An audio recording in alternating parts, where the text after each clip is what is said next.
விவசாய சொந்தங்களுக்கு இனிய வணக்கம். என்கிட்ட நிறைய பேர் கேட்டிருந்தாங்க, முருங்கைக்கு இவ்வளோ தலைச்சத்து கொடுக்கணுமோ அப்படின்ட்டு. இப்போ அதுக்கான விளக்கம்தான். நம்ம அதிகமாக தலைச்சத்து கொடுத்ததுனால இப்போ முருங்கை பார்த்தீங்கன்னா தெரியும், நல்லாவே ஒரு ஊட்டமாக வளர்ந்துருக்கு. இதை பாருங்கள். இதை பார்த்தாக்கி யாருமே 3 மாதம் மரம் அப்படின்னு சொல்ல முடியாது. ஏன்னா அந்தளவுக்கு ஒரு நல்ல வளர்ச்சி வந்திருக்கு. இப்போ இதுக்கு மேலே இனி நம்ம உரங்களை மாற்றணும். தொடக்கத்திலே நம்ம எல்லா உரமும் கொடுத்தோன்னா முருங்கை இவ்வளோ ஹைட்டு வராது. ரெண்டாவது அதில் காய்க்கிற காயம் நம்மளுக்கு ஸ்ட்ரென்த்தாகவும் நல்ல ஒரு லென்த்தாகவும் கிடைக்காது.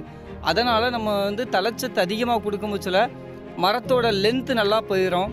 ரெண்டாவது பார்த்தீங்கன்னா குச்சிகளை பாருங்கள், கொம்பு பாருங்கள் எந்த அளவுக்கு வந்திருக்கு பாருங்கள். இப்போ தான் கம்புகள் முத்த ஆரம்பிச்சிருக்கு. அதனால் இனி நம்ம உரங்கள் மாற்றி கொடுத்தோன்னா இனி காய்ப்பு நல்லா இருக்கும். பாருங்கள் எந்த அளவுக்கு முருங்கை நம்ம தலைச்சத்து அதிகமாக கொடுத்தனால வந்திருக்குன்னு பாருங்கள். இனி பூ பூத்ததுக்கு அப்புறமும் நம்ம முருங்கை எப்படி இருக்குது அப்படிங்கிறத வீடியோவில் காட்டுறேன், அதையும் பார்த்துக்கலாம்.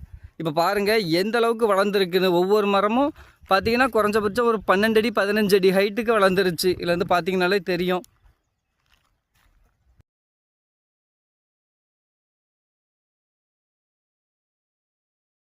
இப்போ இந்த பக்கம் உள்ளது எல்லாமே பார்த்திங்கன்னா பிஏ ரகத்தை பாருங்கள். குறைஞ்சது ஒரு 10 அடி 12 அடி இருக்கும். அதே இது இந்த பக்கம் அப்படியே பார்த்திங்கன்னா நோபல் இருக்குது. நோபல் பார்த்திங்கன்னா அதுக்கு அன்னை அப்படிங்கிற மாதிரி எந்த அளவுக்கு வளர்ந்துருக்குன்னு பாருங்கள். இது 15 அடிக்கு மேலே வந்துருச்சு.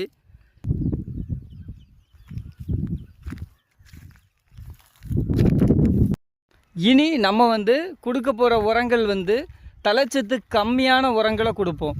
அது என்னென்ன உரம் எப்படி கொடுக்குறோம் அப்படிங்கிறத அடுத்தடுத்த வீடியோக்களில் பார்க்கலாம். அதுக்கு முன்னாடி நம்ம சேனலை நிறைய பேர் சப்ஸ்கிரைப் பண்ணாமல் பார்க்குறீங்க.